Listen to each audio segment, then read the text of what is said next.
Thank you so much everyone. तो आज हम लोग क्या डिस्कस करने वाले हैं कि एग्जाम में कैसे हम लोग अच्छे स्कोर करें। और कैसे अच्छे से प्रिपेयर्ड हो जाए एग्जाम के लिए ना। आज का जो ये टॉपिक है ये है। क्योंकि क्या होता है कि हमको आता बहुत कुछ है, लेकिन एग्जाम में जब आता है एग्जाम तो हम लोग एकदम डर जाते हैं और थोड़ा पैनिक हो जाते हैं कि अरे कैसे करें, अभी कुछ समझ में नहीं आ रहा है ना। ऐसा सब होता है, तो उसके लिए कैसे उन चीजों को ओवरकम करना है ना। क्या ऐसी आदतें हम अपने अंदर लाएं जिससे कि हम लोग बहुत अच्छे से प्रिपेयर्ड हो जाएं। हाँ, ये हमको करना है ना। तो उसके लिए ये सेशन हमने रखा है। तो अभी हम लोग, मैं अपना स्क्रीन शेयर करूंगा।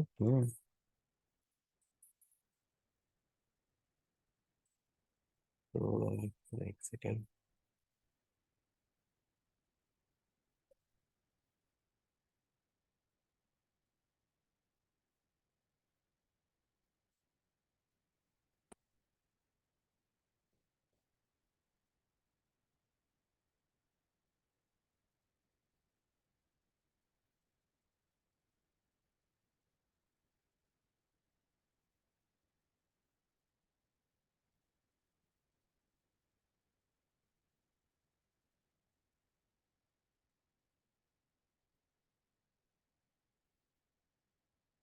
ऑलराइट, तो ये एक माइंड मैप मैंने बनाया है। इसके सारे मैं आज आज का जो टॉपिक है वो कवर करने वाला हूँ। तो हम लोग देखेंगे आज ना exam excellence webinar on effective exam preparation, how to prepare for exam ना। कैसे एग्जाम में प्रिपेयर हो और कैसे अच्छे स्कोर हम कर सकते हैं ना, वो हम लोग देखने वाले हैं आज। और इसका जो मेन रीज़न है, क्योंकि मैं भी अपने जीवन में देखा हूँ, जब मैं पढ़ता था तो जो मेरा फेवरेट सब्जेक्ट था तो उसमें मैं अच्छा स्कोर करता था और एकदम फ्री रहता था, मेरे को कोई टेंशन नहीं आता था। लेकिन जो सब्जेक्ट थोड़ा मेरे को मतलब टफ जाता था, जैसे ज्योमेट्री है, ये सब थोड़ा सा मुझे टफ जाता था, तो उसके लिए मैं पैनिक हो जाता था, अरे मुझे याद आएगा कि नहीं आएगा। हाँ, तो उस चीज़ों को कैसे ओवरकम करना है, ये मैंने over the period of time समझा, सीखा। हाँ, और फिर धीरे धीरे जैसे आगे जाके मैंने बहुत सारे ऐसे बुक्स पढ़े हैं जिससे मुझे ये सब नॉलेज मैंने गैदर किया है ना over the period of my. जैसे जैसे मैं आगे बढ़ा ना, जैसे जैसे अपने जीवन में कुछ कुछ सीखते गया, कोई बुक्स पढ़ा, किसी का कोई लेक्चर सुना, तो उसके बेस पे आज का जो ये वेबिनार है मैंने तैयार किया है। और ये बहुत ही प्रैक्टिकल है। ऐसा नहीं है कि मैं कुछ ऐसे लेके आया हूँ जिसको हम कर ही नहीं सकते है ना। ऐसा नहीं है, खाली आपको क्या रहना, फोकस्ड रहना है, ठीक है। तो हम लोग छोटा सा एक प्रेयर्स करेंगे और फिर अपने माइंड अभी यहाँ वहाँ भटक रहा है तो उसको पहले यहाँ पे हम लोग धीरे से लेके आएंगे और उसके बाद हम लोग इसको हम स्टार्ट करेंगे, ठीक है। तो छोटा सा प्रेयर्स हम करते हैं। ओम नमो भगवते वासुदेवाय। ओम नमो भगवते वासुदेवाय। ओम नमो भगवते वासुदेवाय। ओम नमो भगवते वासुदेवाय। ओम नमो भगवते वासुदेवाय। ओम नमो भगवते वासुदेवाय। अभी थोड़ा लंबी सांसें लेंगे, 10 बार।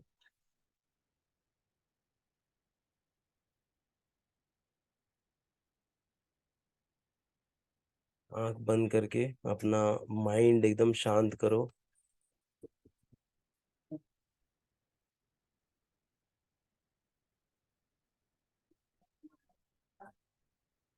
शांत एकदम माइंड करो। हम्म, या तो कम बैक नाउ। अभी हम लोग देखेंगे अपना टॉपिक ना।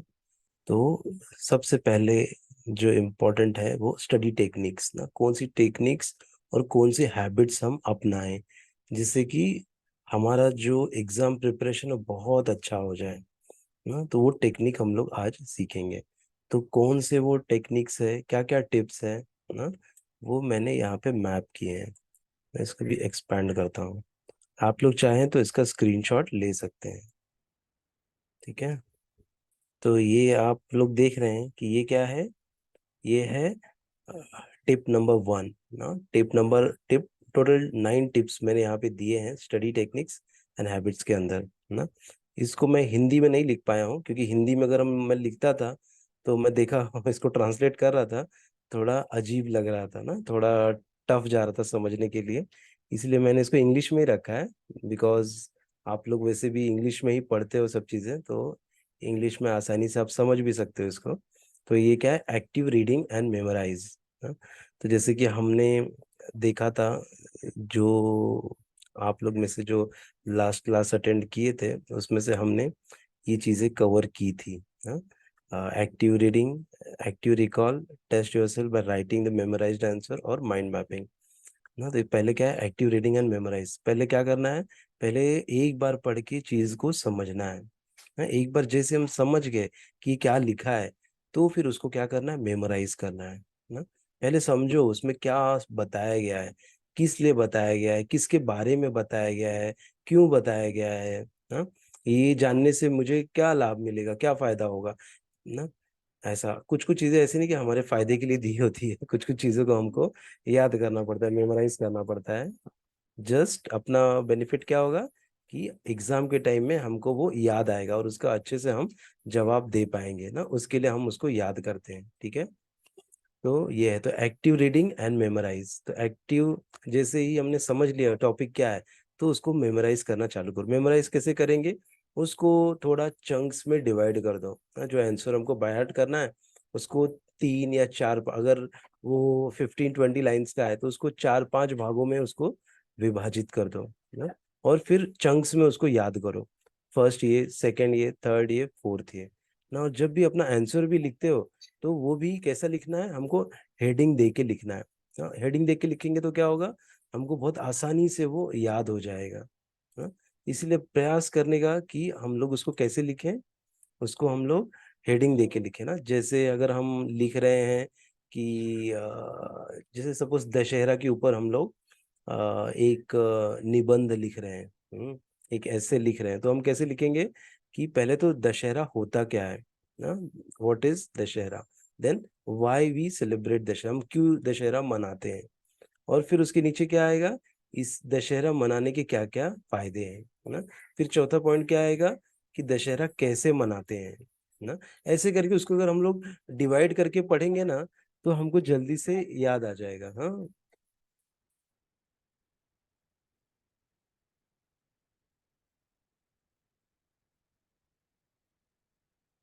ठीक है।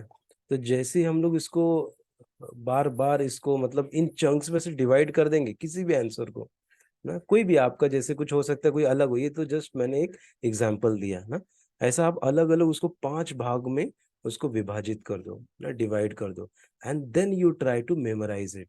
देन इट आप क्या होगा कि आपको बहुत जल्दी ये मेमोराइज हो जाएगा। ये एक हो गया मेमोराइजेशन का टेक्निक है ना। और फिर क्या है कि उसमें से जैसे अभी इसका क्या कर सकते हैं हम लोग, वाई ना, एक वाई, और how, how to celebrate, why to celebrate, and what is the meaning of Dussehra ना। ऐसे ऐसे करके हम लोग इसको वो कर सकते हैं, वाई, व्हाट, हाउ, ऐसे करके ये हेडिंग्स हो गया। तो इसको याद रख लेना है। कभी कभी कैसे कर सकते हैं ना हम लोग, जैसे अभी मैंने यहाँ पे इतने सारे टिप्स दिए हैं ना, तो आप लोग क्या कर सकते हैं इसको, जैसे एक्टिव रीडिंग है तो रीडिंग का आर उठा लिया, इसका एम उठा लिया, मेमोराइज, आर एम, फिर आर आ गया, आर एम आर। हाँ, फिर इसमें से देखने का, test yourself by writing the memorised answer, तो राइटिंग का डब्ल्यू आ गया। हाँ, तो जैसे डब्ल्यू आएगा आपको याद हो जाएगा राइटिंग है। हाँ, तो ऐसे करके आर एम आर डब्ल्यू। तो आर से आप ऐसा कुछ नाम भी बोल सकते हो कि राज, राज, राज मेड मी रियली, और डब्लू का राज मेड मी रियली, डब्लू का क्या बोल सकते हैं, ऐसा कुछ तो सोचने का। हाँ, made me to write, write भी लिख सकते हैं, राइट, और फिर माइंड का एम उठाने का, एंड महेश, ऐसा अलग अलग, तो उसका एक सेंटेंस बना देने का। तो ये पूरा याद करने का जो टिप्स है, ये बहुत इजी हो जाता है। हाँ?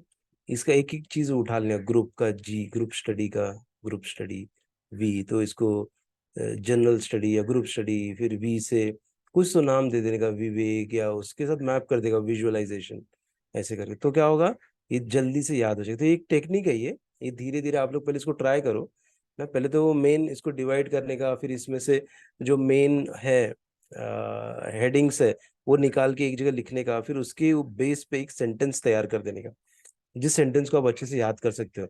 जैसे ही आपको सेंटेंस याद आ जाएगा, आप क्या कर सकते हो, एक्टिव लिख सकते हो, एक्टिव रिकॉल लिख सकते हो, सब लिख सकते हो। और जब ये आ गया माइंड मैपिंग, तो आपको तुरंत याद आ जाएगा, अरे माइंड मैपिंग में तो ये बताया था, तुरंत आप उस माइंड मैपिंग के बारे में लिख सकते हो। और जब आपकी जो टीचर जब आपका पेपर चेक करेंगे, वो क्या देखेंगे, आपने वाह कितना अच्छे से 9 पॉइंट्स लिखे हैं, फिर उसको डिस्क्राइब किया, आपको क्या होगा, फुल मार्क्स मिलेगा ना। तो ये टेक्निक है एक्चुअली अच्छा स्कोर करने का ना। और टीचर्स लोग को ऐसा बहुत अच्छा लगता है, जो कोई ऐसा लिखता है 1.1 2 3 4 ऐसे करके लिख के उसको, एक एक चीजें लिख के उसको एक्सप्लेन करता है। तो ये एक टेक्निक हुआ। तो पहले तो हो गया एक्टिव रीडिंग, अच्छे से रीडिंग करो, समझो क्या है, फिर मेमोराइज करना चालू करो। फिर क्या है, एक्टिव रिकॉल ना, उसको रिकॉल करो जो पढ़ा है, देखो कि आपको याद है क्या ना, उसको रिकॉल करने की कोशिश करो। फिर है test yourself by writing the memorised answer ना। खुद को टेस्ट करना है, कैसे, लिख के, खुद को लिख के देखो कि कितना याद है, कितना आप रिकॉल कर पा रहे हो। हाँ, ऐसे करके आप ट्राई करो उसको लिखने का। एक बार लिखो जाके देखो कुछ नहीं आया, दूसरी बार लिखो कुछ थोड़ा बहुत नहीं है देखो, तीसरी बार बिना देखे लिखना है, जैसे भी लिखना है बिना देखे लिखो, तो उसमें से क्या क्या गलती हुई देखो, फिर वापस ऐसे चौथी बार एकदम बिना देखे लिखना है। हाँ, तो ऐसे करके आप 4 5 टाइम्स करोगे तो प्रैक्टिस हो जाएगी। और जब प्रैक्टिस एक बार हो गई, तो आपका पेन चलेगा, आपका दिमाग नहीं चलाना है वहां पे, आपका पेन ऑटोमेटिक भागेगा। आपने क्या लिखा था, धड़ धड़ धड़ धड़ धड़ धड़, आप पूरे एग्जाम में जो 10 मिनट का लगता है किसी को, नॉर्मल बच्चे को, आप खाली 5 मिनट में वो कंप्लीट कर देंगे ना। ऐसे तो ये एक टेक्निक है। फिर क्या है, माइंड मैपिंग है। माइंड मैपिंग मतलब क्या, अभी वही जो बताया मैंने, create visual diagrams to organise and connect ideas. ये देखो मैंने क्या बनाया, ये पूरा माइंड मैप है ना। पहले मैंने क्या लिखा, point, study techniques, study techniques में मैंने क्या मैप कर दिया, 9 पॉइंट्स मैप कर दिए, करेक्ट। ये माइंड मैपिंग, ऐसे ऐसे करके एक एक पॉइंट को मैप कर दिया मैंने। और फिर इसको खाली एक पिक्चर को हमको याद कर लेना है, पिक्चर याद हो गया, पूरा दिमाग में बैठ गया, तो ये फटाफट हम लोग को याद आएगा ये पॉइंट, और उसको हम डिस्क्राइब कर सकते हैं ना, ऐसे। और क्या कर सकते हैं माइंड मैपिंग में, जैसे कोई चीज़ है, अभी अभी नीचे देखो मैंने दिया है पोमोडोरो टेक्निक। तो पोमोडोरो टेक्निक से आता है पी से पपी, पपी करके याद कर लो, पपी का कलर क्या है, पपी का कलर येलो है, येलो कलर का एक छोटा पपी है, वो याद कर लो। और फिर वो जैसे याद हो गया। हम्म। हाँ, जैसे ही वो याद आ गया पपी, तो येलो कलर का पपी है, तो येलो कलर के पपी को वो कर दिया हमने, याद कर लिया, येलो कलर का पपी है तो डायरेक्ट याद आएगा क्या, पोमोडोरो टेक्निक। आपको फिर पोमोडोरो टेक्निक ऐसे याद करने की जरूरत नहीं, खाली पपी आपको जो अच्छे सिंपल याद हो सकता है ना, वो याद कर लेना है आपको। हाँ, एक सेकंड ना।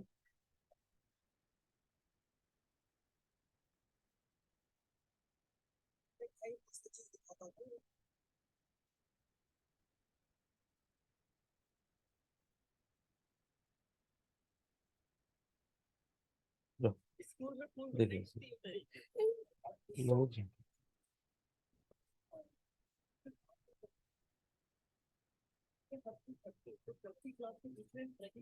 दरवाजा बंद कर लो। ठीक है, तो ये है पोमोडोरो टेक्निक, ऐसे याद हो जाएगा, पपी कैसा, येलो कलर का पपी है ना। तो ऐसे एक एक चीजों को ना एक किसी ऑब्जेक्ट से मैप कर दो, तो वो याद करना बहुत आसान, क्योंकि वो जो ऑब्जेक्ट है वो हमको याद हो जाएगा। ये पोमोडोरो टेक्निक क्या है, ये याद करना थोड़ा हमारे लिए टफ हो जाएगा। ठीक है, येलो कलर का पपी, येलो कलर का पपी होता है क्या, नहीं होता है। लेकिन आपने ऐसे विजुलाइज कर लिया, येलो कलर का पपी, पिंक एलिफेंट, ये सब ऐसा कुछ भी अलग टाइप का एकदम चीजें मेमोराइज करने का, आप ऐसा विजुअल करने का, विजुलाइज करने की, येलो कलर का एक पपी है, या पिंक कलर का एलिफेंट है, बहुत बड़ा एलिफेंट पिंक कलर का ना, ये क्या हो जाएगा, आप ऐसे अगर विजुलाइज कर लिए तो आपको तुरंत याद हो जाएगा। और उसके साथ एक कोई तो ये चीजें उसके साथ रख दो ना, पोमोडोरो टेक्निक ऐसे। तो इसी को माइंड मैपिंग कहते हैं। इससे क्या होता है, हम लोग विजुअलाइज करके हम याद कर रहे हैं, और जो विजुलाइज करके याद कर लिए तो कभी हम भूलते नहीं है। ये एक टेक्निक है। और तो एक नेक्स्ट है कि पोमोडोरो टेक्निक। ये क्या है? Study focused for 25 minutes, 25 minute तक हमको पढ़ना है, फिर 5 मिनट का ब्रेक लेना है, फिर वापस 25 मिनट पढ़ना है, फिर 5 मिनट का ब्रेक लेना है। ऐसे हमको करना है। तो इसी को पोमोडोरो टेक्निक कहते हैं। इससे क्या होता है कि जब हम पढ़ रहे तो एकदम फोकस्ड रहेंगे, और फिर 5 मिनट, जैसे 25 मिनट्स हो गया तो 5 मिनट का ब्रेक लेंगे, थोड़ा रिलैक्स होंगे, लंबी सांसें ऐसे लेंगे, और फिर थोड़ा रिलैक्स होके हम जाके अपना पानी भी नहीं पियेंगे, थोड़ा फ्रेश होंगे ना, और फिर लगा तो थोड़ा सा लाइट म्यूजिक सुन लेंगे ना, कुछ कीर्तन भजन जो भी हम सुनते हैं वो सुन लेंगे। ऐसे करने से क्या होगा कि हम फ्रेश हो जाएंगे। हाँ, हम फ्रेश हो जाएंगे। ठीक है। और फिर उसके बाद आता है 5 मिनट का ब्रेक ले लिए, और फिर अब किसी किसी का ऐसा भी हो सकता है कि 1 घंटे तक वो बैठ सकता है ना, 1 घंटे तक बैठ के वो ये कर सकता है अपना, पढ़ सकता है ना विथ फुल्ली फोकस्ड। तो उसको क्या करना है, 1 घंटे तक बैठना है, या 50 मिनट्स तक पढ़ना है, फिर 10 मिनट्स का ब्रेक ले लो। ऐसा भी कर सकते हैं ना। ये है क्या? पोमोडोरो टेक्निक है, इसी को पोमोडोरो टेक्निक बोलते हैं। ठीक है। 50 मिनट्स तक पढ़ने का, 10 मिनट्स का ब्रेक लेने का। ठीक है। तो उसके बाद आता है, इससे क्या होगा कि हम जो भी पढ़ रहे फोकस्ड रहेंगे, क्योंकि हमको पता है ये जो 25 मिनट है मुझे फुल कंसंट्रेशन के साथ पढ़ना है। ये नहीं कि मुझे पानी प्यास लग रही है, मुझे चिप्स खाना है, मुझे ये वेफर खाना है ना, ये वो सब कुछ याद नहीं करना है ना। आधा आधा टाइम तो हम लोग यही सोच के हम गला देते हैं अपना, ये खाने का वो खाने का ना, ऐसा। जब 25 मिनट आपने डेडिकेट किया, यू आपको 25 मिनट पूरा फोकस्ड रहना है, किसमें? पढ़ाई करने में ना। आपका ध्यान यहाँ वहाँ नहीं जाना चाहिए वो समय। ठीक है। फिर 5 मिनट आपको मिल रहा है, 5 मिनट में आप लोग जाके जो भी करना है सब कर लो, खा पी लो, थोड़ा चिप्स भी खा लो। हाँ, लेकिन जब हम पढ़ रहे हैं तब तक हमको बिल्कुल यहाँ वहाँ देखना नहीं है। उसके बाद आता है ग्रुप स्टडी ना।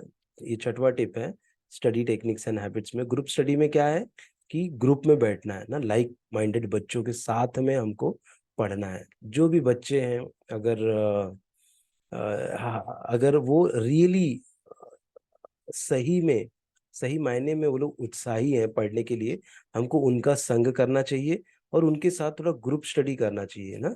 कभी डिसाइड करने का कि संडे को एक आध बार आके ग्रुप स्टडी करते हैं हम लोग। तो फिर क्या होता है कि वहां पे कुछ वो जानता होगा वो आके हमको बताएगा, हम उसको कुछ चीजें सिखाएंगे। ऐसे करके ग्रुप स्टडी करने से कुछ कुछ चीजें जल्दी हम लोग सीख जाते हैं ना। तो क्या करने का, वीकेंड्स में ग्रुप स्टडी करने का इफ पॉसिबल। अगर डेली पॉसिबल नहीं है तो वीकेंड में थोड़े अपने ऐसे 4 5 6 दोस्तों को बुलाने का, घर पे बुला के, और पढ़ने वाले। हाँ, ये नहीं कि फिर बुला लिए और एक जन वो कोने में बैठा है मोबाइल लेके, दूसरा एक कोने में, तीसरा एक कोने में, और बैठ के क्या खेल रहे हैं, नेटवर्क में गेम खेल रहे हैं। हाँ, वो नहीं होना चाहिए। आए हैं एक मकसद के लिए, आए हैं किसके लिए? पढ़ने के लिए। तो बैठ के पढ़ना है, ग्रुप स्टडी। तो क्या होता है इससे कि हम देखेंगे कोई बच्चा ऐसा है कि वो तो उठ ही नहीं रहा, तो बैठा है एकदम, उसको देख के हम इंस्पायर हो जाएंगे, बोलेंगे अरे वाह, मुझे भी ऐसे ही बैठना है, मैं भी यहाँ वहाँ नहीं जाऊंगा अभी, ये बहुत अच्छे से पढ़ाई कर रहा है। ये एक ऐसा हो गया। फिर है विजुअलाइजेशन। विजुअलाइजेशन वही है जो हमने अभी माइंड मैप में सीखा, कि कोई चीज़ों को विजुअलाइज करने का, और उसको अपने एसोसिएट कर देने का किसी ऑब्जेक्ट के साथ ना, विजुअलाइज करके पिंक एलिफेंट या येलो एलिफेंट ना, और येलो स्नेक, किसी के साथ भी आप जैसे रिलेट कर सकते हो किसी चीज के साथ, कोई भी एनिमल्स के साथ, या कोई भी मटेरियल ऑब्जेक्ट के साथ, आप किसी को भी स्क्रू ड्राइवर या जो भी आपको ध्यान में आता है ना, ऐसे बहुत सारी चीजें, कोई भी चीज को याद रखने के लिए किसी के साथ भी जोड़ दो, आपको फिर थोड़ा याद करने में आसानी हो जाएगी, सहायता मिलेगी। ये भी एक्चुअली एक वास्ट टॉपिक है ना। इसके लिए भी हमको थोड़ी ट्रेनिंग ये सब लेनी पड़ती है एक्चुअली, ये कैसे विजुलाइज करना। छोटे छोटे इसमें अगर हम चालू करेंगे तो धीरे धीरे हमको इसका बेनिफिट समझने लग जाएगा ना। एटलीस्ट थोड़ा ग्राउंड लेवल पे हम लोग इसको चालू करें तो हमको पता चलेगा। और क्या है, सबसे बेस्ट टेक्निक है tip number 8, teach someone else ना। टीच समवन एल्स मतलब दूसरों को सिखाओ, दूसरों को बताओ। क्या होता है, जैसे हम अगर किसी को बताते हैं तो हमारे फंडे क्लियर हो जाते हैं ना। अगर कोई हमसे कुछ पूछता है, कोई पूछेगा नहीं, अपने से, अपने को जाके खुद ही उसको सिखाना है, बोले आओ आज मैंने ये चीज सीखा है, मैं आपको सिखाता हूँ। तो जब आप सिखाने जाओगे तो बहुत सारी चीजें आपको क्लियर होने लग जाएंगी ना। तो इसीलिए क्या करना है, आपको सिखाना है दूसरों को। ठीक है। और सिखाने के टाइम में एक याद रखना है कि आपको पहले अच्छे से आना चाहिए। जिसको जो अच्छे से आएगा तभी तो आप दूसरों को सिखा पाओगे। जब आपको खुद कोई डाउट्स है कि क्लियर नहीं, तो आप कैसे दूसरों को सिखा सकते हो ना। तो पहले खुद सीखो अच्छे से और फिर दूसरों को सिखाओ। ठीक है। सिखाने से क्या हो जाएगा, हमारे डाउट्स क्लियर हो जाएंगे और हमारे लॉन्ग टर्म मेमोरी में वो चला जाएगा, हम कभी उसको भूलेंगे नहीं। ठीक है। तो ये है टीच समवन एल्स। और फिर आता है practical question paper. Practical question paper मतलब क्या, कि प्रैक्टिस क्वेश्चन पेपर ना, मतलब जो पास्ट ईयर के जो क्वेश्चन पेपर्स है उनके साथ प्रैक्टिस करना है ना, उनको सॉल्व करने का। जब जैसे आपका एग्जाम आ गया, आप साल भर से पढ़ रहे हो ना, तो आपका जब 6 महीने से सपोज आप पढ़ रहे हो ना, तो आपने पूरा पढ़ लिया। अभी क्या है, आपको प्रैक्टिस करके देखना है कि आप 3 घंटे में अपना क्वेश्चन पेपर राइट कर पा रहे हो क्या, अच्छे से सारे क्वेश्चन अटेम्प्ट कर पा रहे हो क्या।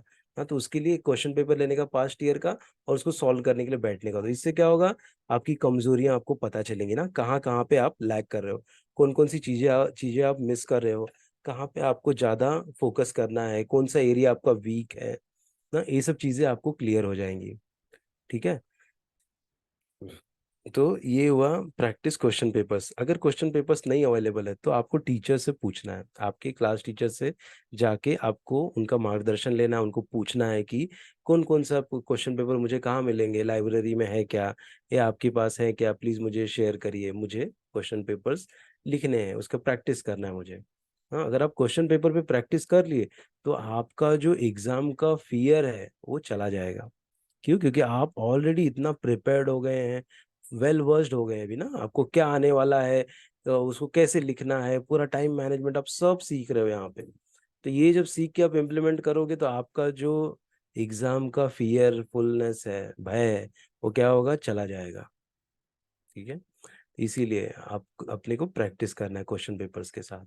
तो ये थोड़े हमारे जो टिप्स थे, टेक्निक्स और हैबिट्स थे ना, इसको थोड़ा हमको फाइन ट्यून करना है। आप में से हो सकता है आप लोग इसमें से बहुत कुछ करते होंगे, हाँ, बहुत कुछ फॉलो करते होंगे, लेकिन अभी ये स्ट्रक्चर्ड वे में आपको मिला है, तो इसका आप स्क्रीनशॉट लेके रख सकते हो। ऐसे ही करो तो देखो, आपको आपकी पढ़ाई में आपको कॉन्फिडेंस आएगा, और जो क्वेश्चन आप याद कर रहे हो लॉन्गर टाइम तक आप याद रख पाओगे ना।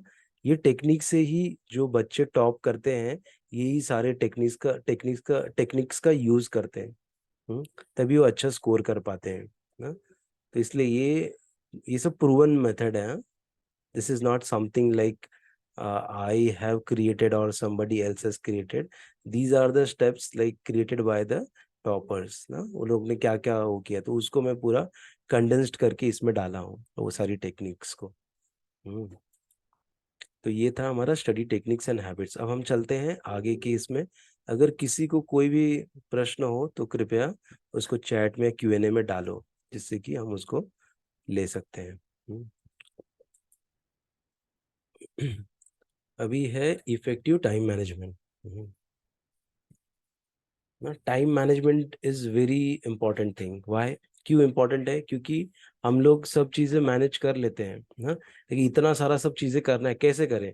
मेरे पास तो टाइम ही नहीं है, मेरा स्कूल में ही 8 घंटा 7 घंटा चला जाता है, घर में आके फिर थोड़ा आराम करता हूँ, उसमें 1-2 घंटे चले जाते हैं, फिर मैं जाके खेलता हूँ, उसमें 1 घंटा चला जाता है, फिर मैं आके स्कूल का होमवर्क करता हूँ, उसमें 1-2 घंटा चले जाते हैं। तो मेरे पास टाइम ही नहीं रहता, मैं कैसे करूँ, क्या करूँ। हाँ, एक सेकेंड।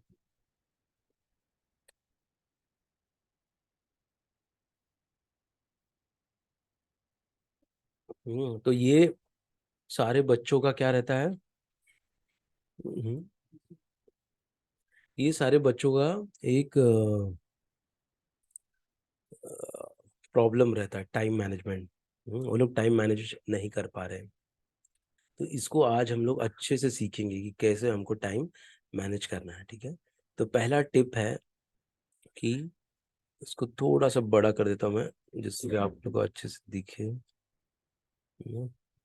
पहला टिप है प्रायोरिटाइजिंग टास्क एंड गोल्स ना। पहले क्या करना है, जो भी हमारा टास्क है डेली और वीकली, ऐसे दो में डिवाइड करेंगे हम लोग।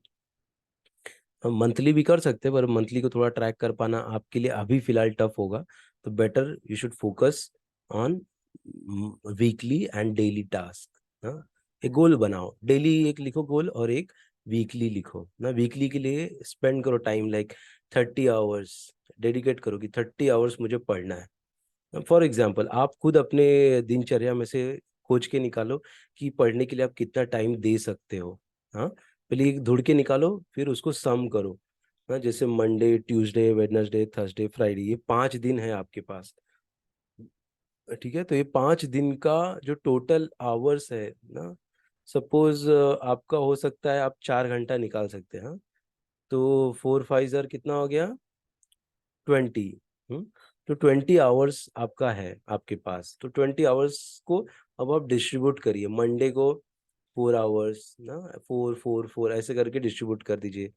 और फिर क्या करो, उस 4 आवर्स को उसको ब्रेक करो। फिर 4 आवर्स में आप क्या क्या करोगे ना, 4 आवर्स में आप ये डेडिकेटेड टू स्टडी बोल रहा हूँ। हाँ?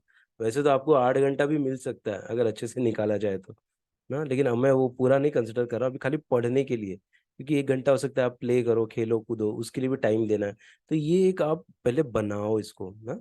ये तो उसको मैं हेल्प करूंगा, आपको भेजूंगा कैसे आप बना सकते हो आपका दिनचर्या। बिकॉज सबका एक्चुअली स्कूल का टाइमिंग अलग अलग है, तो मुझे पता नहीं है कि आपका स्कूल टाइमिंग क्या है ना, लेकिन आप उसको एडजस्ट कर सकते हो कि मॉर्निंग में उठ के आपको करना क्या है ना। और मॉर्निंग में उठ के फिर मॉर्निंग में उठने के बाद आपको थोड़ा स्नान ब्रश सब करके फ्रेश होके फिर आपको थोड़ा भगवान के आगे खड़े होके थोड़ा प्रेयर्स बोलना है ना, ऐसे ऐसे करके सब लिखना है उसमें। हाँ, गोल में प्रेयर्स करना है। फिर आपको प्रेयर्स करने के बाद थोड़ा सा एक आध भगवत गीता का श्लोक पढ़ लेना है, एक या दो। हाँ, पढ़ने के बाद फिर आपको, जैसे आपका अगर दोपहर का स्कूल है तो वो 1 2 घंटा वहाँ पे मॉर्निंग में निकाल लो आप पढ़ने के लिए। बैठ जाओ, कुछ तो सब्जेक्ट डेडिकेट करो कि मंडे को ये सब्जेक्ट पढ़ना है ना। तो वो पढ़ के फिर आप अपना जो भी है आपका ब्रेकफास्ट ये सब कर सकते हो। ब्रेकफास्ट कर लो, फिर आप लंच की तैयारी भी कर सकते हो। लंच खा के जाते हो तो खा के जाओ, डब्बा लेके जाते हो तो डब्बा लेके जाओ, वो मत मेंशन करो। फिर शाम को आने के बाद थोड़ा सा नैप लेने का ना, थोड़ा रिलैक्स होने का, लेटे रहने का। भले नींद नहीं आ रही फिर भी थोड़ा सा लेट जाने का। हाँ, आधा घंटा रिलैक्स हो जाओ। जब रिलैक्स हो गए तो फिर उस टाइम ऐसे नहीं कि आते ही तुरंत मोबाइल मिला नहीं है, मोबाइल लेके उसको देखने लग जाओ, तो आपका माइंड बहुत हैवी हो जाएगा ना। हैवी नहीं करना, रिलैक्स होना। आप 6 घंटा स्कूल से आए हो, थोड़ा आधा घंटा रिलैक्स हो जाओ। उसके बाद उठने के बाद लगा तो आप 15 मिनट मोबाइल लेके बैठ जाओ, जो भी आपको देखना है देख के थोड़ा शांत हो जाओ ना। ऐसे तो वो देखने के बाद फिर वापस आपको 2 घंटा मिलेगा, तो 2 घंटा आप फिर डेडिकेट करो ना, ये पोमोडोरो टेक्निक के हिसाब से। 25 25 मिनट, 25 मिनट बैठो, फिर 5 मिनट का ब्रेक लो, या 50 मिनट्स बैठो, 10 मिनट्स का ब्रेक लो। ऐसे करके फिर उसके लिए भी 1 घंटा एक सब्जेक्ट, 1 घंटा दूसरा सब्जेक्ट, ऐसे करके ना 4 घंटा आप यूटिलाइज कर सकते हो। और थोड़ा बफर टाइम भी रखना है, वो नीचे का आएगा ना। तो ये है, ये आपका डेली का बन गया, तो डेली आप ट्रैक करो। और कैसे कि अगर आपका, इसलिए मैं क्या बोल रहा हूँ आपको वीकली बनाने के लिए 20 आवर्स। जैसे एक दिन आपने खाली 2 ही घंटा पढ़ पाए, तो फिर अब क्या हो गया, टोटल 18 घंटे बचे 4 दिन में आपको कंप्लीट करने। हाँ? तो आपको ऐसा नहीं है एक दिन आपने अचीव नहीं किया तो आपको टेंशन आ गया, अरे मैंने तो अचीव ही नहीं किया, मैंने तो आज आज का किया ही नहीं, तो आप टेंस्ड हो जाओगे ना, ऐसे नहीं करना। तो क्या करना है आपने को कि उसको अगले दिन का बढ़ा दो थोड़ा। आज का 2 घंटा अभी नहीं कर पाए, तो आगे का जो 4 दिन है उसमें आप आधा आधा घंटा एक्स्ट्रा पढ़ो, या 1 घंटा एक्स्ट्रा पढ़ लो ना, ऐसे करके आप कवर कर सकते हो। अगर उधर भी कवर नहीं कर पाए तो आपके पास वीकेंड रखा है ना। वीकेंड में की भी तैयारी कैसे करनी है वो भी मैं आगे बताऊंगा ना, वीकेंड में करना क्या है। ठीक है, तो ये था प्रायोरिटाइजिंग टास्क एंड गोल्स। फिर क्या है, प्रायोरिटाइज भी करना है आपको। जैसे आपको लग रहा है कि फर्स्ट वाला अभी मुझे कुछ तो दूसरी चीज को प्रायोरिटी देना है ना, इम्पोर्टेंट चीज को। या तो आपने जैसे मंडे को लिखा था मैथ्स पढ़ने वाला हूँ, लेकिन मंडे को कुछ तो ऐसी प्रायोरिटी आ गई कि आपका कोई तो स्कूल में टेस्ट रख दिया है, तो उस दिन आपको सोशल साइंस ही पढ़ना है, उसका टेस्ट है। तो आप क्या करोगे, मैथ्स को नीचे डाल दोगे, उस दिन मैथ्स नहीं पढ़ोगे, फिर क्या पढ़ोगे आप, उस दिन खाली सोशल साइंस ही पढ़ोगे। ठीक है, ऐसे तो वो पढ़ने से क्या होगा कि आपको, जब सोशल साइंस आपने पढ़ लिया तो आपका जो टाइम आपने डेडिकेट किया था, तो आपने क्या किया, प्रायोरिटाइज किया, किसको प्रायोरिटी दी, सोशल साइंस को ओवर मैथ्स ना। ऐसे कर सकते हैं आप, फ्लेक्सिबल रहना है आपको, अपने जो भी बना रहे हो स्केड्यूल उसमें भी फ्लेक्सिबल रहो। ऐसे, ठीक है। तो ये था, फिर यूटिलाइजिंग पोमोडोरो टेक्निक, वही 25 मिनट्स 5 मिनट्स ब्रेक, वो यूटिलाइज करना है उसको अच्छे से ना, उससे आप क्या रहेगा, आप शांत रहोगे। फिर आता है third, creating a weekly study plan. Weekly study plan बनाना है हमको ना। स्टडी प्लान मतलब वही जो हमने ऑलरेडी डिस्कस कर लिया पहले इसमें, एक स्टडी प्लान बना के वीकली का वो चिपका देना है कहीं तो, और फिर उसको टिक करते जाना, मैंने ये अचीव किया, टिक, अचीव किया, टिक टिक टिक टिक। आपका एक दिन का अचीव हो गया, 2 दिन का अचीव हो गया, 3 दिन का अचीव हो गया, फिर आपको पूरा वीक का अचीव हो गया। सेम क्या करना है आपको, सेम वापस कॉपी पेस्ट करना है।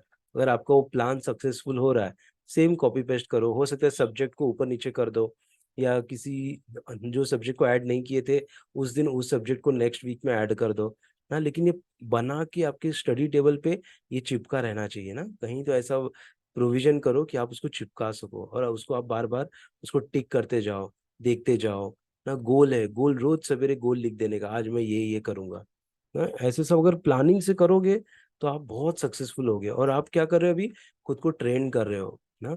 ये सब जिसके पास रहता है वो लाइफ में बहुत सक्सेसफुल होता है ना, बहुत बड़े बड़े काम कर जाता है वो, अगर जो इन चीजों को बचपन से ही अपना लेता है ना। ऐसा है, तो इसलिए आप लोग को ये बता रहा हूँ। एक्चुअली ये कैसे है, ये इसलिए बता रहे हैं क्योंकि आपको एक बार हैबिट हो गया ये करने का, तो फिर आपको कोई रोक नहीं सकता है। आप बहुत बड़े बड़े कार्यों का संपादन कर सकते हो। ठीक है। इसीलिए प्लान बनाना बहुत जरूरी है, क्रिएटिंग ए वीकली प्लान। फिर क्या है, इनकॉर्पोरेटिंग बफर टाइम। अभी जैसे मैंने बफर टाइम का बताया कि आधा घंटा बफर रखना है, आधा घंटा पौना घंटा बफर रखो। जैसे आपके पास 5 घंटे है, तो खाली 4 घंटे का ही प्लान बनाओ, 1 घंटे को बफर रखो। हाँ, 1 घंटे में क्या हो सकता है कि आपके छोटे भाई बहन है, या कोई तो आपका दोस्त आके आपसे कुछ सवाल पूछने लग जाए, या तो कोई मेहमान आ गया आपके घर में, तो आपको उसके साथ बैठ के उनको आधा घंटा 1 घंटा देना होगा ना। तो आपका क्या होगा, वो बफर टाइम में से वो टाइम चला जाएगा। तो ऐसा बफर टाइम भी रखने का कि आधा घंटा 1 घंटा बफर टाइम, जिसमें आप दूसरों को अपना समय दे सको ना। ऐसे करके तो उसी को कहते हैं बफर टाइम। तो क्या होगा, आप रिलैक्स रहोगे, तो क्या होगा, आप 5 घंटे का प्लान बनाए और 5 घंटे में आपका 1 घंटा चला गया अपने दोस्तों को और अपने रिलेटिव्स को टैकल करने में, तो आपके पास 4 घंटे ही बचा। लेकिन आपने जो प्लान बनाया तो 5 घंटे का था, तो आप क्या हो जाओगे, टेंस्ड हो जाओगे, अरे मेरा तो 1 घंटा वेस्ट हो गया, 1 घंटा वेस्ट हो गया ना। ऐसे तो जो बफर टाइम रहेगा तो आप, वो चिंता आपकी नहीं रहेगी। ऐसे तो इसीलिए बफर टाइम रखना बहुत जरूरी है हर एक प्रोजेक्ट में। जैसे हम लोग भी प्रोजेक्ट्स में काम करते हैं तो वहाँ पे बफर टाइम रहता है ना। वहाँ पे हम लोग थोड़ा कंटिंजेंसी बोलते हैं उसको, थोड़ा टाइम ज़्यादा लेके चलते हैं। जैसे अगर वो 10 दिन का काम है तो हम क्या बोलते हैं, इसको 12 दिन लगेगा। 2 दिन जानबूझ के हम लोग बढ़ा के बोलते हैं, क्योंकि पता नहीं ना, कुछ चीजें खराब हो जाए, कुछ प्रॉब्लम्स आ जाए, तो वो 2 दिन उसको टैकल टैकल करने में या उसको रिजॉल्व करने में हम लोग जानबूझ के लेते हैं। अगर कंप्लीट हो गया जल्दी तो बहुत अच्छी बात है, तो हो सकता है हम लोग 10 दिन के बाद ही बोलते हैं हमारा कंप्लीट हो गया बिफोर टाइम। तो इससे क्या होगा, सामने वाले भी खुश हो जाएंगे, अरे ये लोग तो बहुत अच्छा काम कर रहे हैं, ये लोग तो बिफोर टाइम खत्म कर दिया। ऊपर से अप्रिसिएशन मिलेगा हमको। हाँ, इसीलिए हर एक फील्ड में हमको बफर टाइम लेके चलना चाहिए। हम्म। फिर आता है अवॉइडिंग प्रोक्रेस्टिनेशन। प्रोक्रेस्टिनेशन क्या है कि चीजों को ये करना, आगे आगे ढकेलना। आज जो काम करना है उसको आज नहीं कर रहे हैं, उसको क्या कर रहे हैं, 4 दिन के बाद करेंगे। और जब चौथा दिन आ गया तो बोले अरे जाने दो, अभी तो इसकी जरूरत नहीं है, अभी तो इसको 1 महीने बाद करेंगे। फिर उसको क्या करते हैं हम लोग, प्रोक्रेस्टिनेट करते जाते हैं, उसको आगे हम लोग ढकेलते जाते हैं ना, उसको करते नहीं। ऐसा बिल्कुल नहीं करना चाहिए ना। जैसे हमारा कोई फेवरेट सब्जेक्ट नहीं है, तो हम क्या करते हैं, हम उसको बोलते हैं अरे जाने दो, बाद में पढ़ेंगे, बाद में पढ़ेंगे, अभी बोर हो रहा है, अभी बोर हो रहा है ना। उस सब्जेक्ट को हम लोग बहुत कम ध्यान देते हैं। तो हमको वैसा नहीं करना है ना, हमको क्या करना है, सारे सब्जेक्ट्स को बहुत ही ध्यान से, ध्यान पूर्वक पढ़ना है। और उस जिस चीज का हमने अपने प्लान में लिख दिया है, तो वो कंप्लीट होना ही चाहिए उस दिन, वो एक्टिविटी ना। ऐसे ना। जैसे क्या होता है कि बहुत सारी चीजें इसमें एग्जांपल नॉर्मल लाइफ का भी ले सकते हैं। जैसे लाइट बिल भरना हुआ, सोसाइटी बिल भरना हुआ ना, इसको हम प्रोक्रेस्टिनेट कर देंगे तो क्या होगा, हमको फाइन आ जाएगा ना। अगर हम लोग समय पे बिजली का बिल नहीं भरेंगे तो क्या होगा, हमारा नीचे बिजली का मीटर काट के लेके चले जाएंगे ना। और क्या हम लोग आलस किए ना, प्रोक्रेस्टिनेट, अरे जान दो, कल करेंगे, कल करेंगे, परसों करेंगे, ऐसे करके नहीं, चीजों को तुरंत खत्म करना है। नहीं तो क्या होता है, बार बार वो चीजें आके दिमाग में हिट करते रहेंगे, अरे ये काम हुआ नहीं, ये काम हुआ नहीं, ये काम करना है, ये काम करना है ना। बार बार ऐसी चीजें हमको याद आती रहती, तो उससे क्या होगा कि हम लोग उन चीजों को अच्छे से कर नहीं पाएंगे और हमेशा टेंस्ड रहेंगे। इसलिए तुरंत जो भी चीज है उसको निपटानी चाहिए। फिर आता है छठवां, setting realistic study goals. Realistic study goal रखो ना, जिसको आप अचीव कर सको। ऐसा मत रख दो कि मैं आज 8 घंटा पढ़ूंगा। आप 4 ही घंटा पढ़ सकते, आपकी कैपेसिटी 4 ही घंटा की है, और आप रख दिया अपना गोल कितना, 8 घंटे का ना, वो सही नहीं है। आपको 4 घंटा, आपका हो सकता है 6 घंटे का आपका कैपेसिटी हो, तो खाली 4 ही घंटा रखिए ना, 6 घंटा मत रख दीजिए। ऐसे रियलिस्टिक रहना है ना, ज्यादा ये नहीं कि भाव में आके ज्यादा उसको रख दिया, वैसा नहीं करना चाहिए हमको। फिर आता है tip number 7, review and adjust the schedule ना। ये इसका मतलब क्या है कि जो हमने स्केड्यूल बनाया है उसको रिव्यू करने का, कि सही मैं अचीव कर रहा हूँ क्या ना। अगर सही से नहीं हो रहा है अचीव, तो उसको थोड़ा ट्विक करो, उसको चेंज करो, मॉडिफाई करो, नीचे का ऊपर डालो, दूसरे सब्जेक्ट को दूसरे से ऊपर से नीचे डालो, टेस्ट को आगे पीछे करो ना। ऐसे आप उसको क्या करो, रखो फ्लेक्सिबल रहो, उसको चेंज करने के लिए एडजस्ट करो, कि आज मुझे ये करना चाहिए, आज वो करना चाहिए। ऐसे करके आप उसको एडजस्ट करते रहो, ठीक है। फिर आता है बैलेंसिंग स्टडी। हाँ, बैलेंसिंग स्टडी एंड टेस्ट। तो इसको बैलेंस करना, sorry, balancing study and rest ना। स्टडी को करना है और रेस्ट भी करना है, तो इनको सबको हमको बैलेंस करना है प्रॉपरली। हाँ, ये नहीं कि ज्यादा स्टडी किए और रेस्ट नहीं किया और एग्जाम के टाइम में बीमार पड़ गए, वैसा नहीं। आराम से स्टडी भी करो, रेस्ट भी करो, रेस्ट करो, स्टडी करो, स्टडी करो, रेस्ट करो ना, बैलेंस करके दोनों करना है। तो ये था हमारा क्या, टाइम मैनेजमेंट ना। टाइम मैनेजमेंट कैसे होगा, अच्छे से जब हम लोग प्लान करेंगे अपना पूरा डे, मॉर्निंग में ही छोटे गोल्स लिख देंगे ना, डेली गोल और वीकली गोल, ये आपके स्टडी टेबल पे चिपका रहना चाहिए। और रोज आपको चेंज करना है, आपका जो डेली गोल्स है उसको चेंज करना है। वीकली तो हफ्ते में एक बार चेंज होगा। और एक इम्पॉर्टेंट टिप है जो इसमें मैंने बताया नहीं, कि वीकेंड्स में क्या करने का, वीकेंड्स में हमेशा ना, वीकेंड्स में हमेशा रिवाइज करने का। जो भी आपने महीने भर पढ़ा है उसको रिवाइज करो, सॉरी, हफ्ते भर पढ़ा है उसको रिवाइज करो, कि मैंने साइंस में ये पढ़ा, मैथ्स में ये पढ़ा ना। ऐसे ऐसे करके अगर रिवाइज करोगे तो क्या होगा, वो आपकी लॉन्ग टर्म मेमोरी में जाएगा, और जब भी आपको निकालना रहेगा वो तुरंत बाहर आएगा। इसीलिए वीकेंड्स को हमेशा रिवाइज करना है। जो पढ़ा है उसको रिवाइज, नया चीज वीकेंड में नहीं पढ़ने का ना। वीकेंड थोड़ा रिलैक्सेशन के लिए रहता है, हमको समय मिलता है, तो उस समय थोड़ा सा टाइम, इसलिए देखो मैंने बोला है क्या, कि वीकेंड का टाइम मैंने यहाँ पे नहीं रखा है। तो वीकेंड का टाइम आप स्वयं प्लान करो ना, जो भी 2 घंटा 3 घंटा प्लान करो, और उसमें क्या करो, पूरा रिवाइज का डाल दो, मैथ्स, इंग्लिश ना, सोशल साइंस, जो भी सब्जेक्ट्स है वो सारा आप उसमें रिवाइज के सेक्शन में डाल दो, रिवाइज कर लो पूरा, जो भी हफ्ते भर पढ़े हो। ऐसे इससे आपका क्या होगा, आपका जो वीकेंड है वो भी बहुत स्ट्रांग हो जाएगा, और आपको एक कॉन्फिडेंस आएगा, वाह मैंने जो भी पढ़ा था मैंने रिवाइज भी कर लिया, अब तो मुझे याद हो गया है लॉन्ग टर्म के लिए। फिर ऐसे ही नेक्स्ट वीकेंड जब आएगा तो पिछला भी थोड़ा पढ़ो, आगे का भी, उस वीक का भी थोड़ा पढ़ो, ऐसे ऐसे करके क्या होगा, क्योंकि एक बार जो आप चीज पढ़ ली तो आपको खाली बस देखना है। बस पहली बार जब आप देखते हो तो हो सकता है आपको बहुत समय लगता है ना, पहली बार कोई चीज पढ़ोगे तो उसमें हो सकता है आपको 2 घंटा लगे ना, लेकिन जब उसको सेकेंड बार पढ़ोगे तो 1 घंटे में आप समझ जाओगे। फिर जब उसको थर्ड टाइम पढ़ोगे तो आपको वो बस आधा घंटा 15 मिनट में खाली एक बार देख लिया बस ना, हो सकता है 5 मिनट में ही पूरा समझ जाए क्या है। बस ऐसे आंख से खाली घुमा लेना है उसको ना, तो तुरंत आपको याद आ जाएगा सब चीजें। तो ये एटलीस्ट करना है आपको रिवीजन में। हम्म, अभी हम लोग देखेंगे अंडरस्टैंडिंग एग्जाम फॉर्मेट्स ना, क्या क्या एग्जाम के फॉर्मेट्स हैं वो देखेंगे। इसमें भी हम टोटल 5 टिप्स है कि रिव्यू द सिलेबस, पहले पूरा सिलेबस क्या है वो देखना है। ना सिलेबस मतलब कि ये वाला जो एग्जाम है उसमें क्या क्या आने वाला है ना, कौन कौन से चैप्टर्स आएंगे, कितना चैप्टर्स आएंगे, वो सबको देखना, रिव्यू करना है। और सबको पेज पलट के देख लो एक बार कि ये सब आने वाला है। एक बार देख लोगे तो आपको भी थोड़ा कॉन्फिडेंस आएगा कि हाँ इतना ही है, मुझे इतना ही करना है। तो आपका जो माइंड है वो उसको अडॉप्ट करेगा कि मुझे इतना पढ़ना है। वो खींचेगा उतना। हम्म। बाद में क्या है, कंसल्ट पास्ट एग्जाम, ये भी हमने देखा कि पुराने जो पेपर्स है उसको देखना है कि उसमें किस टाइप के क्वेश्चंस आए हैं।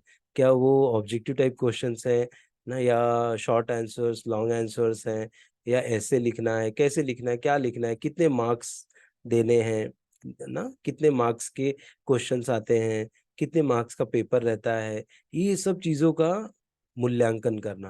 हम्म, ठीक है, अंडरस्टैंडिंग एग्जाम फॉर्मेट्स में consult past exam, past exam देख के हमको वो करना है। तो इसमें कुछ और पॉइंट्स भी मैंने लिए हैं, जो है कि review previous exams, previous exams को देखना है। अगर आपको प्रीवियस एग्जाम्स मिल नहीं रहे तो थोड़ा आप अपने इंस्ट्रक्टर्स, जो आपके टीचर्स हैं, उनको पूछ सकते हो। हाँ, और क्या है फिर, नोट क्वेश्चंस टाइप, कैसे क्वेश्चन टाइप्स आते हैं, मल्टीपल चॉइस है, long. Understand point allocation, point allocation मतलब कि 8 मार्क का है या 10 मार्क का है, 5 मार्क का है, कितने मार्क का है, एक क्वेश्चन लिखने में कितने मार्क लग मिलेंगे, वो देखना। कभी कभी क्या होता है ना, हम लोग को 2 मार्क का जो क्वेश्चन है वो हमको बहुत अच्छे से याद हो जाता है, और जब एग्जाम में लिखने जाते हैं तो 2 मार्क का क्वेश्चन में खाली आपको 5 लाइन लिखना है, आप लिख के कितना आते हो, 15 लाइन लिख के आते हो। उतनी जरूरत नहीं, तब भी आप जानबूझ के, आपको अच्छे से वो आ रहा है, और वो दिखाने के चक्कर में आप वहां पे 15 लाइन लिख देते हो और क्या किया आपने, अपना टाइम वेस्ट कर दिया है। आपने एटलीस्ट उसके ऊपर खाली, आपको 3 मिनट देना था, आपने 10 मिनट दे दिया, 7 मिनट एक्स्ट्रा दे दिया। तो जब आप एंड में पहुंचते हो जहाँ पे 8 मार्क का, 10 मार्क का क्वेश्चन अटेम्प्ट करना है, तो वहां पे आपके पास टाइम नहीं रहता। जिस क्वेश्चन का आंसर आपको 15 to 20 लाइन्स में लिखना है, आप क्या करते हो, due to lack of time आप उसको खाली 5 लाइन में ही लिख के चले आते हो। तो आप क्या एक्सपेक्ट करते हो, आपको क्या पूरा 10 मार्क मिलेगा क्या उसमें? नहीं, आपको खाली 2-3 ही मार्क देंगे उसमें 10 मार्क में से, या 8 मार्क का है तो 1-2 मार्क ही देंगे आपको ना। तो ये याद रखना है, या तो क्या करने का कि मॉर्निंग में ही हमको, जैसे ही आया, मतलब पेपर आया, तो पहले 8 मार्क का क्वेश्चन अटेम्प्ट करो सीधा। हाँ, क्योंकि माइंड फ्रेश रहता है, दिमाग फ्रेश है, सीधा 8 मार्क का जितने भी बड़े बड़े, उसको अच्छे से टाइम दे के लिख लो। बाद में फिर आप शॉर्ट मारना है, आपको शॉर्ट आंसर में शॉर्ट लिखना है, तो आप वहां पे चल सकते हैं ना, लेकिन इससे कॉम्प्रोमाइज नहीं करना, जो 8 मार्क का 10 मार्क का क्वेश्चन है ना, पहले उसको हमको वो करना है। ठीक है, तो ये है, फिर है फॉलो इंस्ट्रक्शंस ना, टिप नंबर 3 है, क्या है, इंस्ट्रक्शंस फॉलो करने। कौन से इंस्ट्रक्शंस, जो क्वेश्चन पेपर में दिए जाते हैं ना, कि ऐसे लिखो वैसे लिखो, तो उन इंस्ट्रक्शंस को बहुत ध्यान से हमको फॉलो करना है। वहाँ पे हमसे कोई गलती नहीं होनी चाहिए कि दिया है ऐसे 5 लाइन का और हम 15 लाइन लिख के चले आए ना, वो नहीं, ध्यान से इंस्ट्रक्शंस को पढ़ना है। ठीक है, क्वेश्चन पेपर की अगर कुछ समझ में नहीं आ रहा है तो टीचर से पूछो। ठीक है, लेकिन एज्यूम मत करो। अपने लाइफ में एक चीज याद रखना, कभी एज्यूम नहीं करने का, मान नहीं लेने का, अरे वो तो ऐसा सोच रहा होगा, अरे अरे ऐसे ही होता होगा ना, ऐसे नहीं, कंफर्म करो, पूछो ना। जैसे अगर मैंने कोई टास्क दिया कि आप वहां से मैंगो लेके आओ, और आपने क्या एज्यूम कर लिया कि मैंगो कहीं से भी लेके आ जाते हैं ना, लेकिन आपने पूछा नहीं मैंगो का प्राइस कितना हो सकता है, और मैंगो कहाँ से लाऊं, ये सब क्वेश्चन आपको पूछने हैं अगर आपको कोई कुछ बोल रहा है करने के लिए ना। आपको एज्यूम नहीं कर लेना है। अभी आपको पता नहीं है, मैंने दे दिया, आपको बोला मैंगो लेके आओ, और आपको मैं बताया नहीं कि एटलीस्ट 100 रुपए, 100 से 110, 120 रुपए किलो होगा ना, देखना इसी रेंज में। आप गए और आपको पता नहीं है, आपको देख के वो क्या बोलेगा, ये 300 रुपये किलो है, आपने कुछ पूछा ही नहीं था, तो आप क्या करोगे, वो 300 रुपये किलो का मैंगो लेके आओगे।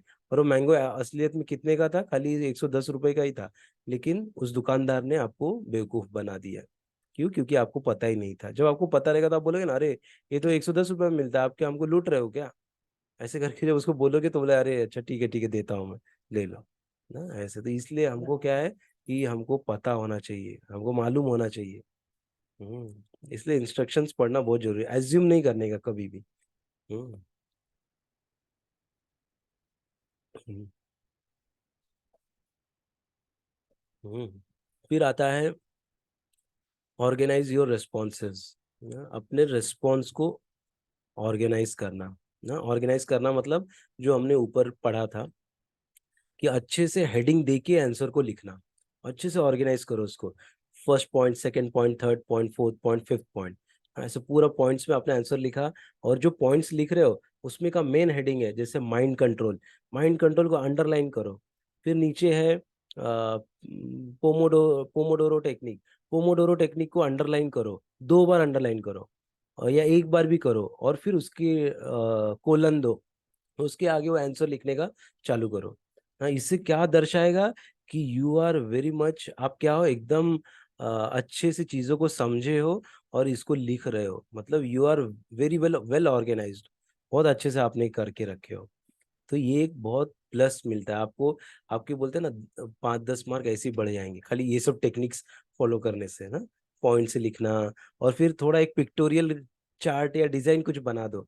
अगर किसी हायरार्किकल चीजों के बारे में बात कर रहे हो तो हायरार्की बना दो। ये दादाजी है, फिर दादाजी से 2 बेटे आए, ए बी, फिर ए के 3 बच्चे आए, ऐसे कुछ कुछ क्वेश्चन है तो उसको डायग्राम विग्राम बना के सिखा दो, बता दो। तो क्या होगा, टीचर लोग को फटाक से लगेगा, अरे वाह, इसने तो क्या टेक्निक अपनाया है। तो आपको जहाँ पे वो खाली 10 में से 6 मार्क्स 7 मार्क्स देने वाली थी, वो क्या करेगी, 10 में से पूरा 10 दे देगी आपको, ऐसा। तो ये सारी छोटी छोटी टेक्निक्स है जिसको जो टॉपर्स रहते हैं वो अपनाते हैं, जिससे कि वो लोग अच्छा स्कोर कर पाते हैं। हम्म।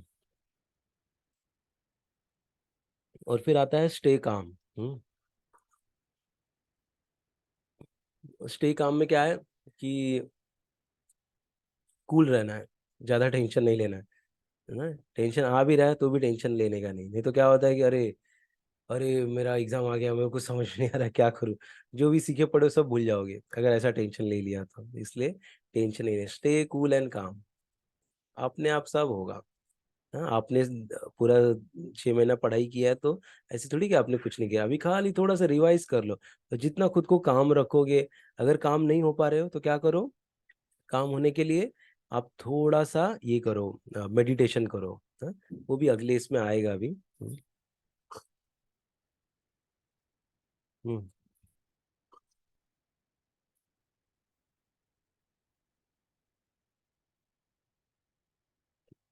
हम्म। ठीक है, फिर इसमें क्या क्या पॉइंट्स थे हमारे,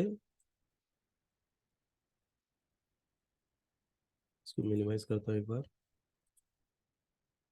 इसमें पॉइंट्स है, review the syllabus, consult past exams, follow instructions and organise your responses, ना अच्छे से ऑर्गेनाइज करना है। ये क्या है, थर्ड पॉइंट था अंडरस्टैंडिंग एग्जाम फॉर्मेट्स। अभी फोर्थ आता है ओवरकमिंग एग्जाम एंजाइटी ना, तो यहाँ पे ही वो मैं डिस्कस करने वाला था आगे का। तो इसके मैंने 4 पॉइंट्स लिए हैं। पहला पॉइंट है प्रिपरेशन इज द की। जितना आप प्रिपेयर्ड रहोगे उतना आप क्या रहोगे, कॉन्फिडेंट रहोगे और कूल रहोगे। हाँ? इसका देखो यहाँ पे मैंने लिखा है कि, थोड़ा सा छोटा करता हूँ इसको। हाँ, preparation is the key, the more prepared you are the more confident you will feel, avoid last minute cramming. जितना आप पढ़े रहोगे ना उतना आप क्या रहोगे, कॉन्फिडेंट रहोगे, और लास्ट मिनट का भागा दौड़ी नहीं होगा। हम्म।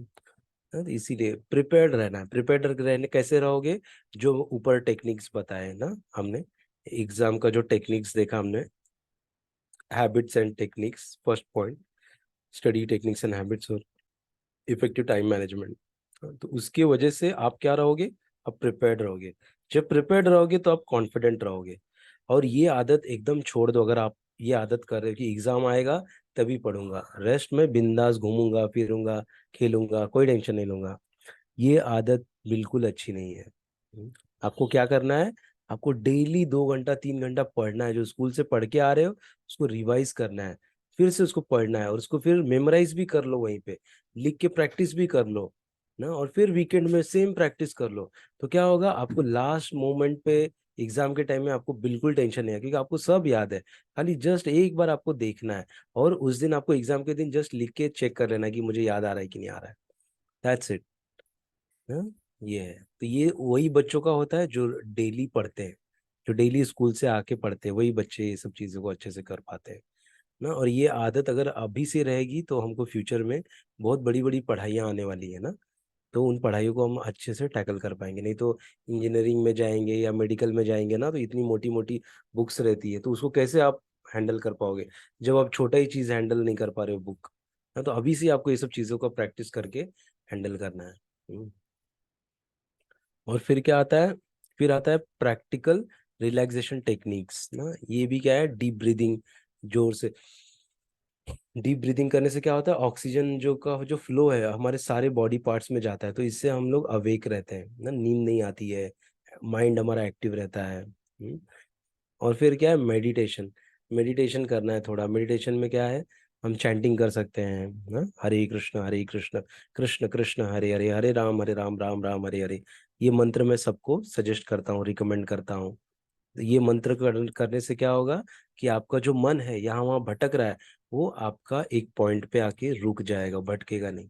तो पहले जब भी आप पढ़ाई करने जा रहे हो, तो सबसे पहले क्या करो, पहले आप थोड़ा उसका ये करो, चैंटिंग करो, फिर पढ़ने को बैठो। तो क्या होगा, आपने अपने माइंड को कंट्रोल कर लिया और आप पढ़ने जा रहे हो। और पढ़ते वक्त सामने भगवान का फोटो रखो। ठीक है, तो जब भगवान का फोटो सामने रहेगा तो आपका मन भटकेगा नहीं यहाँ वहाँ। और उस समय मोबाइल को दूर रख दो पढ़ते वक्त। मोबाइल पास रखोगे तो आप क्या होगा, डिस्टर्ब होते रहोगे, डिस्ट्रैक्ट होते रहोगे ना। ऐसी सब चीजें थोड़ा करनी है हमको। फिर क्या है कि प्रोग्रेसिव मसल रिलैक्सेशन ना, थोड़ा सूर्य नमस्कार और थोड़ा स्ट्रेचिंग वाले एक्सरसाइज, जिससे कि आपका मसल रिलैक्स हो जाए ना। तो इससे क्या होगा, आप काम डाउन हो जाएंगे। और फिर स्टे हेल्दी। स्टे हेल्दी रहने के लिए क्या करना है, अच्छा नींद लेना है, और अच्छा भोजन करना है। हम्म, और रेगुलर एक्सरसाइज करना है थोड़ा ना, उसके लिए जरा भी।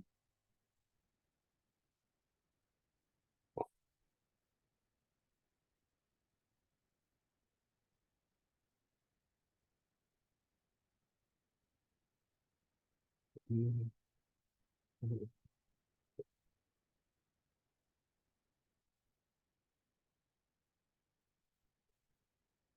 हम्म। तो आपका बोलते हैं ना, स्वस्थ शरीर में स्वस्थ दिमाग होता है। अगर शरीर ही स्वस्थ नहीं है तो आपका दिमाग भी स्वस्थ नहीं होगा। आपका ध्यान ठीक से नहीं लगेगा, आप ठीक से चीजों को याद नहीं रख पाओगे, आप डिस्टर्ब रहोगे ना, क्योंकि आपका शरीर ही कमजोर है। इसलिए शरीर को पहले हेल्दी बनाना है। हेल्दी शरीर कैसे बनेगा, बैलेंस डाइट। बैलेंस डाइट मतलब क्या, उसमें वेजिटेबल्स भी होना चाहिए, उसमें दाल भी होना चाहिए, दूध भी होना चाहिए ना, उसमें गाजर, ककड़ी, जो भी आता है ये सब रहना चाहिए। इन सब पदार्थों का जब सेवन करेंगे तब हम स्वस्थ रहेंगे। नहीं तो ये नहीं कि अरे गाजर मैं नहीं खाऊंगा, ककड़ी मैं नहीं खाऊंगा। हाँ, ऐसा अगर हम बोलने लग जाएंगे तो क्या होगा कि हम लोग ऐसा अगर बोलने लग जाएंगे तो हम लोग ठीक से, हमारा शरीर बनेगा नहीं, तैयार नहीं होगा। हाँ? ऐसा है, तो उस समय हमको बहुत अच्छे से खाना चाहिए जो भी मिल रहा है। अगर हो सकता है कि आप ज्यादा नहीं खा सकते तो थोड़ा तो खाओ ना, थोड़ा पोमीग्रेनेट खा लो, थोड़ा एप्पल खा लो। तो ये सब जो रॉ फूड है वो भी खाना बहुत जरूरी। प्रोसेस फूड नहीं खाना है। प्रोसेस फूड मतलब पैकेज्ड फूड जो आते हैं ना, चॉकलेट विकलेट, या जो भी फ्रेश नहीं है, उसको कम खाना चाहिए ना। नहीं तो क्या होता है कि अगर हम फ्रेश फूड कम खाएंगे तो हमारे अंदर जो तमोगुण है वो बढ़ेगा ना। अगर हम लोग 10 10 15 15 दिन, एक एक महीना, 4 4 महीना वाले जो ऐसे नमकीन है, ये अगर ये खाएंगे तो हम लोग के अंदर शरीर में बीमारी आएगी ना। इसलिए फ्रेश फूड खाना है हमको, जितना हो सके उतना फ्रेश फूड खाइए ना।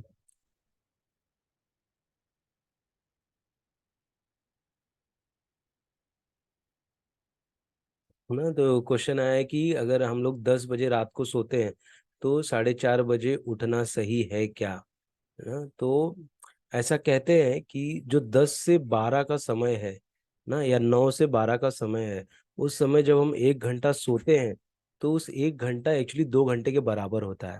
हम्म? तो अगर हम 10 से 12 सो लिए तो हमारा टोटल नींद कितना हो गया, 4 घंटे का हो गया। और फिर जो 10 से 4 है तो वो कितना हो गया, सॉरी 12 से 4 वो 4 घंटे हो गए ना। तो टोटल हम लोग 8 घंटे सो रहे हैं मतलब। तो इट इज सफिशियंट। 4:30 बजे उठ रहे हैं अगर 10 बजे सो के, बहुत अच्छा है ये, सबसे बेस्ट है।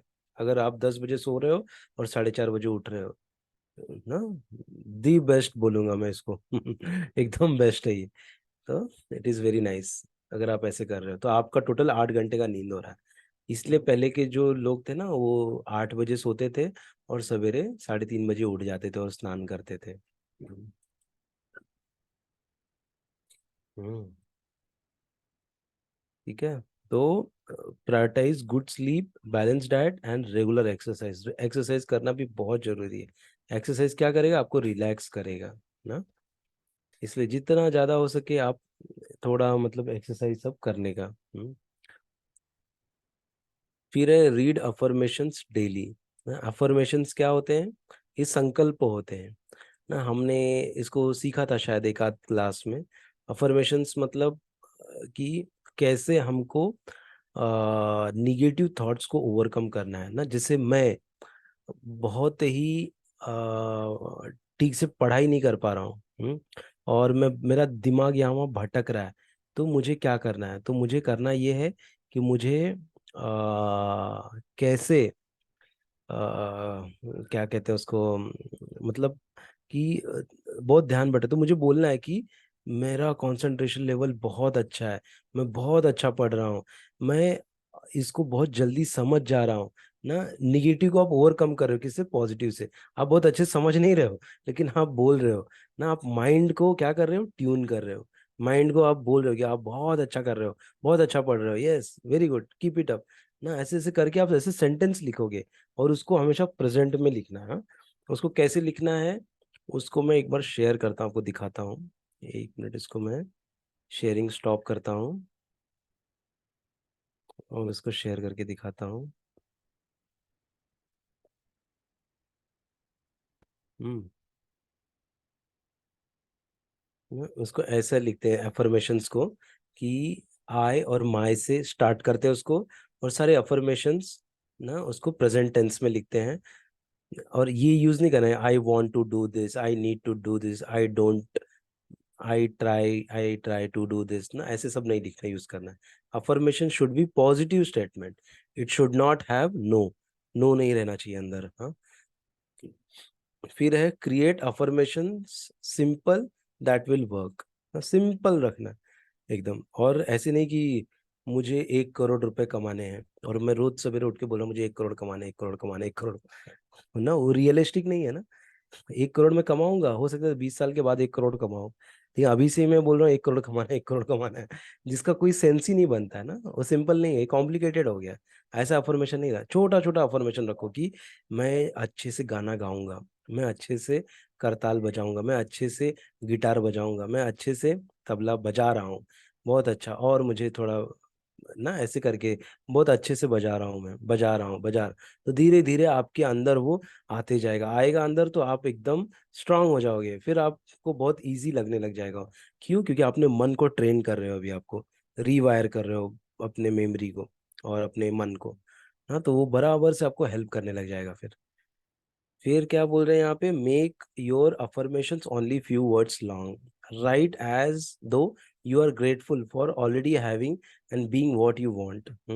Create affirmations that are realistic in achievable ना, जो रियलिस्टिक है और अचीवेबल है, ऐसा हमको लिखना है ना। अफर्मेशंस ना, जिसको आप अचीव कर सकते हो अच्छे से। और फिर है कि include at least one dynamic emotions और फीलिंग वर्ड्स, कि मुझे बहुत अच्छा लग रहा है ना, ये इमोशंस है, मुझे अच्छे से इसको करना है, ये भी क्या है कि इमोशन है ना, अच्छे से करने वाला इमोशन। तो ऐसा कुछ तो इमोशन जोड़ देना है उसके साथ में। Make affirmation for your self not others ना, अपने लिए बनाना है कि मुझे अच्छे से बनना है, मुझे अच्छे से करना है, उसके लिए अफर्मेशंस है। ना जो भी सक्सेसफुल लोग हैं ना, ये अफर्मेशंस को बहुत सीरियसली डेली इसको रीड करते सवेरे उठ के। ना आप जिस भी चीज में वीक हो, अगर आप इसको 15 दिन से 1 महीना तक इसको सवेरे उठ के रोज इसको पढ़ोगे, लिख के कागज पे उसको चिटका दो कहीं, तो चिटका के इसको रोज सवेरे, खाली आपको रात को सोने के समय, ना सोने के पहले इसको पढ़ो, फिर सुबह उठ के जैसे ही आप बेड पे से उठ रहे हो तभी इसको पढ़ लेने का। ये पढ़ते ही आप क्या हो जाओगे, एकदम चार्ज हो जाओगे। आप जिस चीज में कमजोर हो वो चीज आपकी बहुत मजबूत हो जाएगी। जैसे आपको हो सकता है मैथ्स बहुत टफ लग रहा है ना, तो मैथ्स क्या हो जाएगा आपका, आपका फेवरेट सब्जेक्ट हो जाएगा। क्यों? क्योंकि आपने अभी अपने जो माइंड को ट्रेन कर दिया है क्या, कि मैथ्स को अच्छे से समझना है। मैथ्स बहुत इजी है।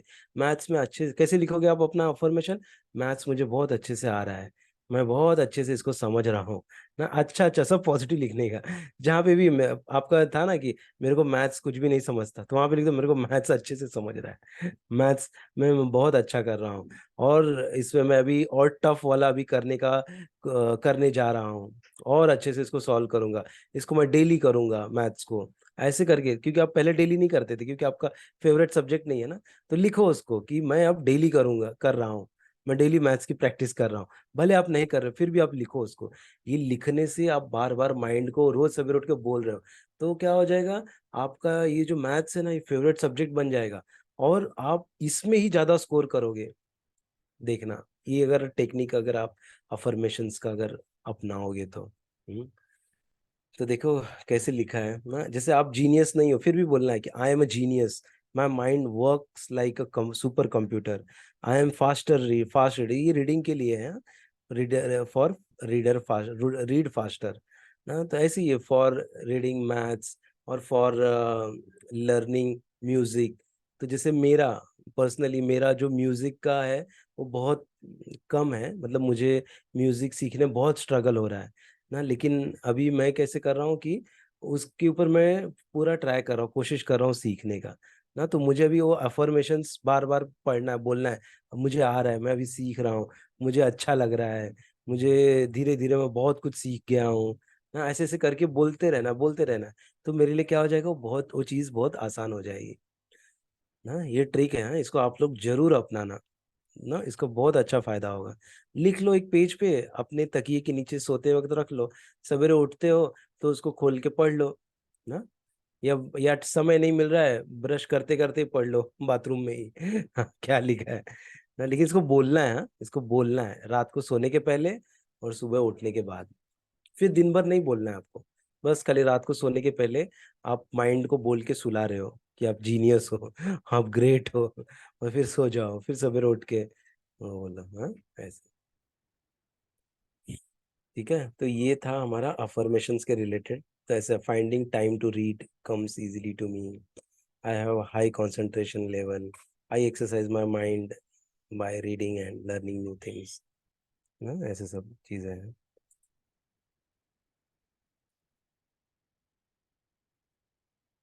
ठीक है, तो अभी हम लोग आगे देखते हैं।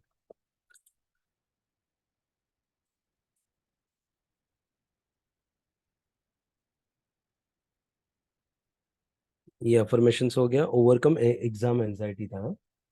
तो एग्जाम एंजाइटी से हम ओवरकम कर लिए, किसे, 4 टिप्स से। क्या क्या टिप्स थे? प्रिपरेशन इज द की, प्रिपेयर रहना है। प्रिपेयर कैसे होंगे? जो फर्स्ट हमने देखा ना, ये 9 8 टिप्स जो हमने दिए थे यहाँ पे, तो ये वाला स्टडी टेक्निक्स एंड हैबिट्स ना, इसके थ्रू हम, इसमें सब 9 टेक्निक्स था ना, 9 टिप्स दिए थे कि pomodoro technique, mind mapping, active recall, memorize ना। ये सब चीज करने से हमारा क्या होगा कि ये प्रिपरेशन हो जाएगा, तो आप कॉन्फिडेंट रहोगे, कैसा भी क्वेश्चन आने दो, कुछ भी आने दो, आप उसको अच्छे से कर लोगे। फिर क्या है, सेकंड टिप था प्रैक्टिकल रिलैक्सेशन टेक्निक ना, रिलैक्स रहना है, डीप ब्रीथ करके खुद को काम डाउन रखना है। ज्यादा गुस्सा नहीं करना है ना, ज्यादा चिल्लाना नहीं किसी को, ये ऐसा क्यों किया, वैसा क्यों किया ना, ऐसा नहीं करना है। ठीक है। और फिर स्टे हेल्दी, हेल्दी रहना है। हेल्दी रहने के लिए आपको स्लीप, बैलेंस डाइट और ये सब करना है। हम्म ना। फिर है रीड अफर्मेशंस डेली ना, डेली इसको अफर्मेशंस 2 टाइम पढ़ना है हमको। ठीक है, तो ये हो गया हमारा ओवरकमिंग एग्जाम एंजाइटी। उसके बाद आता है यूटिलाइजिंग रिसोर्स एंड मटेरियल्स ना। उसमें क्या है, maximize the use of text books, online resources and study guides ना। हमको ज्यादा से ज्यादा टेक्स्ट बुक्स पढ़ने हैं हमको, ठीक है, और स्टडी गाइड्स हमको पढ़ने हैं। ना हमको ऑनलाइन रिसोर्सेज, स्टडी गाइड्स, ये सब पढ़ने हैं हमको, हाँ। और जैसे क्या होता है ना कि हम लोग कभी कभी ना शॉर्टकट अपनाते हैं ना, शॉर्टकट ले लेते हैं। शॉर्टकट नहीं लेना है पढ़ाई में कभी भी ना, कि शॉर्टकट में चलो मिल गया ना, नोट्स मिल गया, चलो पास हो जाएंगे, ये नोट्स पढ़ लेते हैं। आप पास तो हो जाओगे, लेकिन आप सेटिस्फाइड नहीं रहोगे और आपका अच्छा स्कोर नहीं आएगा। जहाँ पे आप 90 ला सकते थे, आप क्या कर रहे हो, आप 60 में सेटल हो रहे हो ना। We should not settle down in lower marks ना। हम लोग को हमेशा ज्यादा से ज्यादा स्कोर करना है। उसके लिए आपको टेक्स्ट बुक पढ़ना है। टेक्स्ट बुक पढ़ने से क्या होता है, आपको ब्रॉड विजन मिलता है ना। आपको कैसा भी क्वेश्चन घुमा फिरा के भी पूछने दो, आपने अगर टेक्स्ट बुक पढ़ा है तो आप तुरंत उसका आंसर अच्छे से दोगे ना। अगर आप नोट्स पढ़े हो तो आप स्पेसिफिक एक क्वेश्चन का एक आंसर आपने बाय हार्ट किया है, नॉट उसके आगे पीछे का पूरा नहीं पढ़ा है। तो आपको अगर घुमा के क्वेश्चन पूछ दिए तो आप लटक जाओगे, आप लिख नहीं पाओगे। लिखोगे भी तो कितना, थोड़ा दो चार लाइन ही लिख पाओगे, है ना? तो इसके लिए क्या करना है, आपको बुक पढ़ना है। बुक पढ़ने से क्या होगा, टेक्स्ट बुक पढ़ने से आपको ब्रॉडर विजन मिलेगा। ब्रॉड विजन मिलेगा तो आप ज्यादा से ज्यादा उस चीजों के बारे में लिख पाओगे। तो ये एक टेक्निक है ना। लेकिन क्या है कि ऑनलाइन रिसोर्स भी देखना है हमको, ऑनलाइन में कुछ है क्या। ऑनलाइन में जैसे अलग अलग आजकल कंपनियां आ गई हैं जो बहुत पिक्टोरियल वे में सब चीजें एक्सप्लेन करती है ना। तो किसी फ्रेंड्स के पास या किसी के पास रहेगा तो देखने का, अगर उस अच्छा है क्या। जैसे बायजू का है ना, तो सेवेंथ एट्थ का अलग अलग सब स्टैंडर्ड का उनके पास रहता है। तो वो बहुत पिक्टोरियल वे से वो सिखाते हैं। तो अगर देख लो आपको वो अच्छा लग रहा है क्या, यूज कर लो थोड़ा उसका कुछ फ्री वर्जन देख के, हाँ, अच्छा लग रहा है तो उसको बाय कर लो। बाय करके उससे थोड़ा विजुलाइज, मतलब ये कैसा है, एक्स्ट्रा ऐड है, एक्स्ट्रा हेल्प आप ले रहे हो, एक्स्ट्रा रिसोर्स का हेल्प आप ले रहे हो।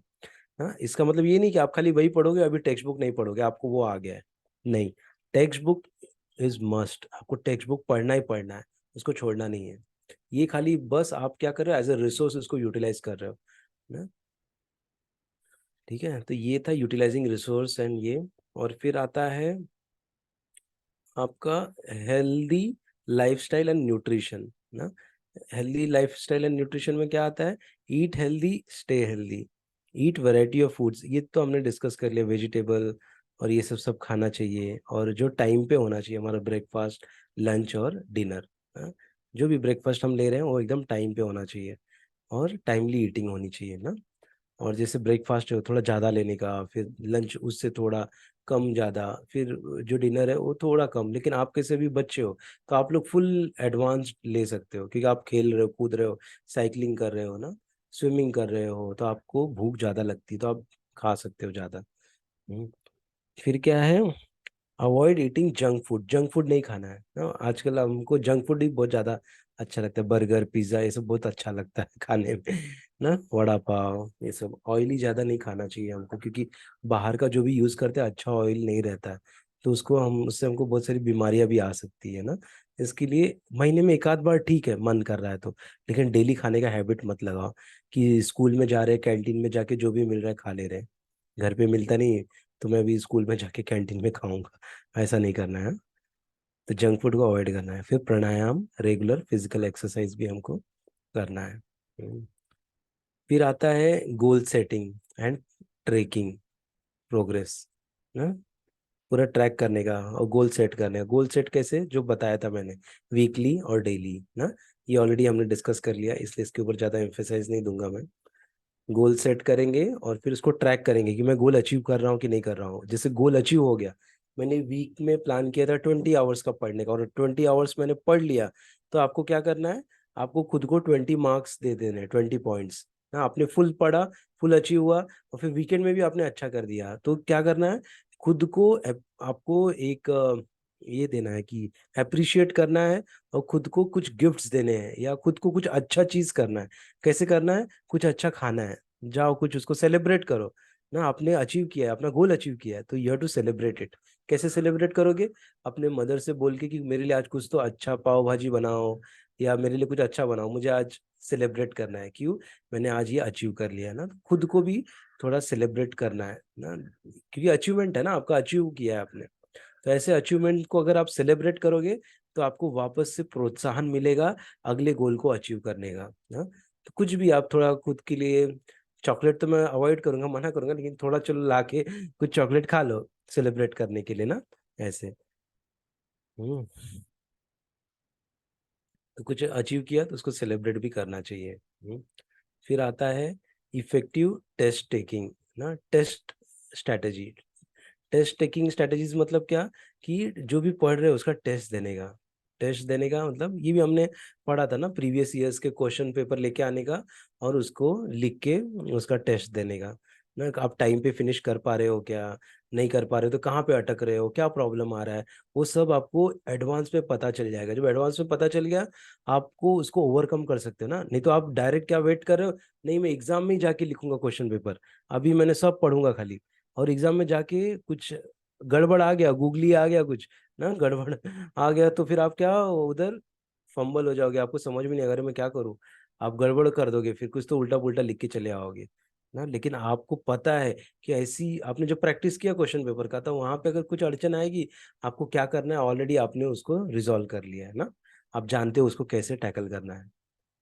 हाँ, तो इसीलिए टेस्ट देना चाहिए हमको ना, खुद को असेस करना है। डरो मत, चलेगा ना, अभी घर में ही दे रहे हो आप, प्रैक्टिस टेस्ट दे रहे हो ना, इट्स ओके। अगर आपको 40 मार्क ही मिल रहे 100 में से, चलेगा। लेकिन आप कहाँ कहाँ कमी है, क्या है आपको, कैसा पेपर आता है, पेपर का फियर चला जाएगा। अगर आपने 10 बार पेपर लिख दिया घर पे बैठ के, तो आपका जो स्कूल का पेपर है ना, वो आपके लिए बहुत ईजी हो जाएगा, आपको टेंशन नहीं आएगा। हम्म, इसीलिए घर पे आप पहले पेपर देने का प्रैक्टिस करो, टेस्ट दो। फिर आता है बिल्डिंग अ सपोर्टिव एनवायरनमेंट ना। ये क्या है कि जो भी हमारे माता पिता हैं ना, वो हमको सपोर्ट करे, ऐसा एनवायरनमेंट क्रिएट करना है जिससे कि हमारे सब लोग हमको सपोर्ट करें पढ़ने में, हम जो भी कार्य कर रहे हैं उसमें सपोर्ट करें ना। उसके लिए क्या रहना है, हमको स्माइली चेहरा बना के रखना है ना, हमको खुश रहना। जब हम खुश रहेंगे तो हमारे अगल बगल वाले सारे खुश रहेंगे। अगर मैं ही दुखी, ऐसा अरे क्या हो गया ना, ऐसा नहीं हो, ऐसा होना चाहिए था, ऐसा सब 10 बार का मुंह टेढ़ा मेढ़ा बना रहा हूँ, तो सामने वाले बोलेंगे ये तो जाने दे, छोड़ो इसको, इससे बात ही नहीं करेंगे, सब दूर दूर बैठे रहेंगे। हाँ, ऐसा नहीं रहना, सपोर्टिव एनवायरनमेंट हमको बनाना है, जैसे कि हमारे मदर फादर भी खुश रहे, हमको सजेस्ट करे, गाइड करे। वो कुछ अगर हमको गाइड कर रहे हैं, ध्यान से सुनना है, क्योंकि वो हमको ऑब्जर्व कर रहे हैं ना। नहीं तो हमको क्या लगता है, अरे मैं ही सही कर रहा हूँ ना, मुझे मेरे अंदर कोई कमी नहीं दिख रही है, मैं तो एकदम परफेक्ट हूँ, मेरे को बहुत अच्छे से नहीं, आपको वॉच कर रहे हैं आपके माता पिता, आप क्या कर रहे हो, कैसे कर रहे हो, आपको कैसा करना चाहिए। जब आपको कुछ बता रहे हैं, तो don't feel that they are pointing out your negativity. हाँ, दे आर, क्योंकि वो पेरेंट्स है, वो आपके जो निगेटिव आप कुछ कर रहे हो, तो उसको जरूर उनका हक है वो पॉइंट फिगर इट आउट करना, पॉइंट आउट करना ना। तो उसके लिए चिढ़ने का नहीं, let them do it. At least somebody from outside is not pointing out your mistakes na, your parents are pointing it out, so it is good that your parents आपको ऐसा guide कर रहे हैं, बता रहे हैं ना।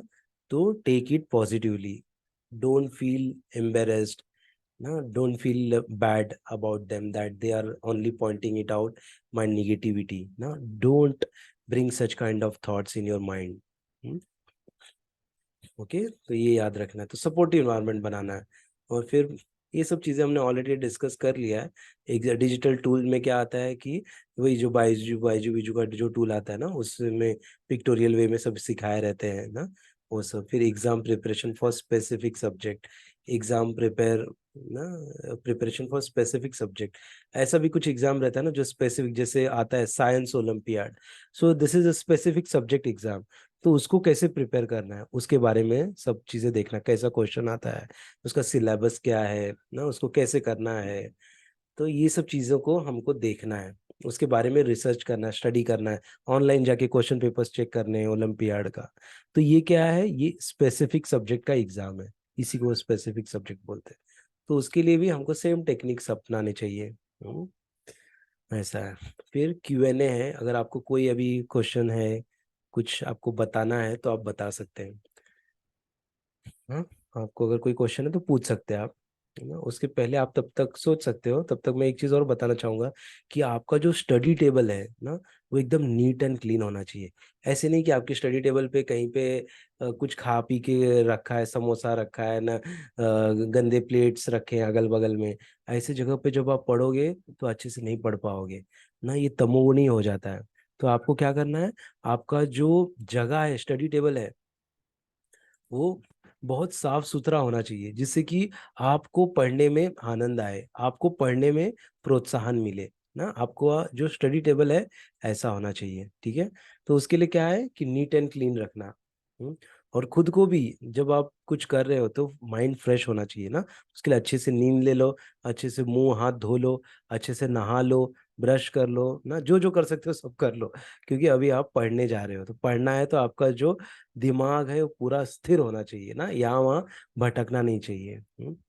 इसीलिए तो ये सब छोटे छोटे टिप्स हैं, जिसको अगर हम अपनाएंगे तो बहुत अच्छा होगा, बहुत आगे जाएंगे ना। और चीज़ों को थोड़ा चंक में डिवाइड करके पढ़ो ना, एक साथ पूरा पढ़ नहीं सकते, थोड़ा पार्ट पार्ट में डिवाइड करके फिर पढ़ो, तो आपके लिए बहुत आसान हो जाएगा। हम्म ये था आज के इसमें।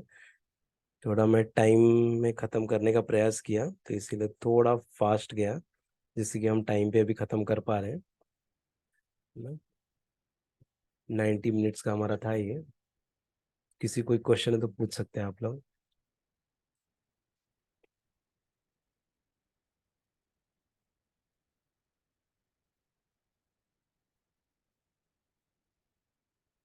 हम्म सब प्रैक्टिकल है, यस और नो।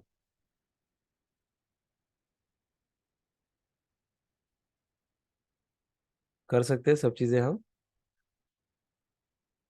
मैसेज में आप टाइप कर सकते हो।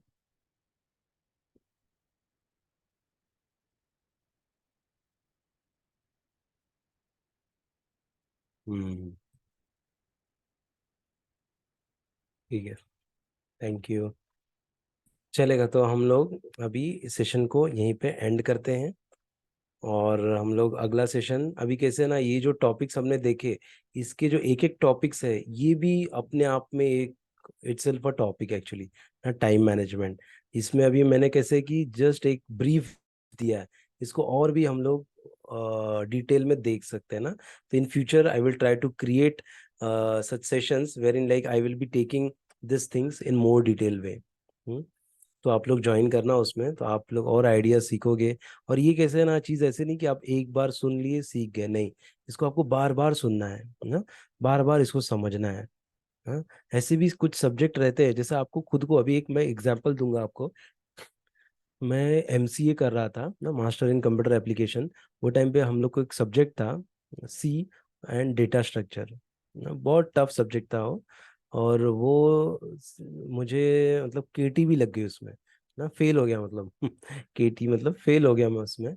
और एक बार फेल हुआ, दो बार फेल हुआ, तीन बार भी फेल हुआ 6 6 मंथ्स में एग्जाम होती थी, तो 3 टाइम्स में फेल हो गया। और मुझे मतलब समझ में नहीं आ रहा था, मैं लग रहा था कि मैं फंस गया, मैं कैसे पास करूंगा इसको ना। तो फिर मैं एक हमारे एक मित्र थे, उनके पास गया और उनको बोला कि क्या आप मुझे सिखाओगे थोड़ा ये। उनका वो सब्जेक्ट बहुत अच्छा था, तो बोले कि हाँ सिखाऊंगा, लेकिन आपको एक काम करना पड़ेगा, आपको सवेरे 6 बजे उठ के आना पड़ेगा, तभी मैं सिखाऊंगा।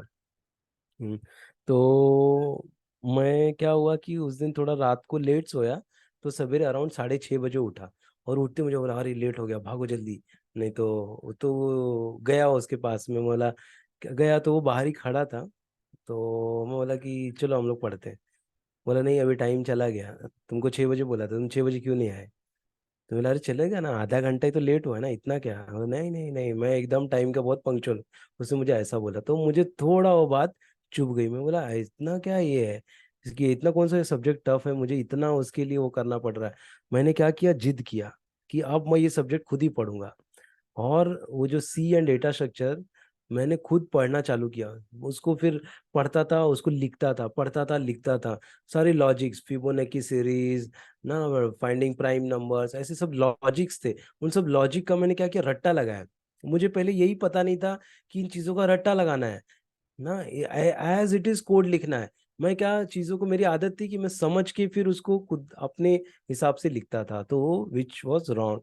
इन सब चीज़ों को कैसे रहता है, जो कोड्स है, कोड्स एज इट इज आने चाहिए एग्जैक्ट वैसे ही। तो उनका हमको कोई ऑप्शन नहीं है, उसको रट्टा ही लगाना पड़ेगा। तो मैं ये चीज खुद से जब करते करते सीख गया, फिर मैं समझा भी और फिर रट्टा भी लगाया, तो क्या हो गया, उसको मैं जैसे एग्जाम में आया, नेक्स्ट टाइम जब मैं गया फोर्थ टाइम देने के लिए, मैंने बहुत अच्छा स्कोर कर दिया उसमें, पास हो गया। और सब शॉक हो गए, और साथ में बहुत सारे जो लोग, मैं भी फेल होता था, मेरे साथ में बहुत सारे दोस्त भी फेल होते थे। फिर मैं क्या किया, अगले साल अभी उन लोग को प्रिपेयर करा है, सबको मैंने प्रिपेयर करा के सब लोग को मैंने मतलब पास करने में हेल्प किया फिर। ऐसे तो क्या होता है कि हम अगर जिद ले लेते किसी चीज की, करना ही है, तो वो डिफिकल्ट नहीं रहता है, वो आसान हो जाता है ना। इसीलिए हमको कभी कभी ना अंदर से खुद को चैलेंज दे, नहीं मैं करूंगा, मैं इसको कर लूंगा। हाँ? सोचिए, मेरे को कुछ भी नहीं आता था, मतलब मैं जाता था ना, वो इतना एक्चुअली टफ सब्जेक्ट हो गया था मेरे लिए। एक्चुअली ऐसा नहीं था कि मुझे प्रोग्रामिंग का बैकग्राउंड नहीं था, मुझे सब आता था, पर पता नहीं कहाँ से मुझे वो चीज का थोड़ा एक, बोलते हैं, डर बैठ गया था अंदर कि मेरे को ये आता ही नहीं है। मैं खुद से ही हार गया था ऐसा। लेकिन जैसे ही मैंने खुद को चैलेंज किया, नहीं मैं कर सकता हूँ, और ज्यादा टाइम उसको देने लग गया, तो वो मेरे लिए बहुत आसान हो गया। फिर मैं दूसरों को सिखाने लग गया, सोचो बहुत लोग मेरे वजह से फिर क्या हो गए, उस एग्जाम में नेक्स्ट ईयर पास होने लग गए ऐसे। तो ये हमको करना चाहिए ना, कभी कभी खुद को चैलेंज दे देना चाहिए। और इस दुनिया में ऐसी कोई चीज नहीं है जो हम नहीं कर सकते, है ना। Where is a will, there is a way, ना। ये सोच के हमको हमेशा, हमको हार नहीं माननी है, हमको लड़ते रहना है, कर सकते हैं हम लोग। इसीलिए अफर्मेशंस बोलते रहना है, जिस चीज को हमको टफ लगता है उसमें अफर्मेशंस बोलो, तो वो चीज आपके लिए बहुत आसान हो जाएगी। ठीक है। तो आज हम लोग यहीं तक करते हैं, और फिर आगे का हम लोग देखेंगे। आशा करता हूँ कि आज के सेशन आप लोग को बहुत अच्छा लगा होगा। अगर कुछ भी आपके कमेंट्स हैं, आप शेयर कर सकते हो, मुझे बता सकते हो ना, फ्यूचर में कुछ ऐड करना है, या कुछ मैंने अच्छे से नहीं समझाया, आप वो भी मुझे बता सकते हो। कुछ अच्छा आपको लगा, वो भी आप कमेंट में डाल सकते हो ना, या चैट में भी डाल सकते हो। ठीक है। Thank you so much for attending today session. बहुत बहुत धन्यवाद आप लोग का। All the best for your exams ना, and future endeavours. Thank you so much. Bye.